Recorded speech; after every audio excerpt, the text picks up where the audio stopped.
আমি আব্দুল হালিম। আমি কয়রা থানা মহারাজপুর ইউনিয়ন শ্রীরামপুর গ্রামের বসবাস করি।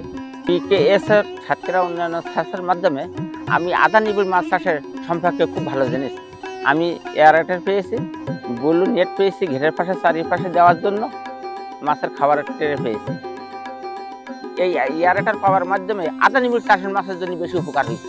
এই অক্সিজেন যখন কমে যায় তখন আমরা পুরা অক্সিজেনটা এয়ারেটার মাধ্যমে প্রসারিত করি। তার কারণ এই আদা নিবিড়ের পদ্ধতিতে উপরের এক মাস চলাফেরা করে, নিচে এক মাস চলাফেরা করে। অতিরিক্ত মাছ হয়ে গেলে দেখা যায় সেখানে অক্সিজেন বন্ধ হয়ে যাচ্ছে, সাথে সাথে অক্সিজেনের ব্যবস্থা করতে পারি। যখনই অক্সিজেনের ব্যবস্থা করতে পারি তখন ওখানে ঘনত্ব মাছের কোনো অসুবিধা নেই। এই মেশিনের মাধ্যমে পানি পিএইচ মেপে যদি কম বেশি হয় তখন আমরা বুঝতে পারি। এই বুঝতে পারার কারণে অনেক সময় চুন, প্রোবায়োটিক দিয়ে আমরা এগুলো পানির পিএইচ ঠিক মতো রাখলে তখন মাছের আর অসুবিধা হয় না। আর মাটির অ্যামোনিয়া বেড়ে গেলে, মাটির গুণাগুণ খারাপ হইলে আমরা প্রোবায়োটিক বা অন্য ওষুধ দিয়ে আমরা মাটির গন্ধ বা মাটির আম্লতা দূর করে মাটিকে ভালো রাখি, পানিকেও ভালো রাখি, মাছ খুব সুন্দরভাবে থাকতে পারে।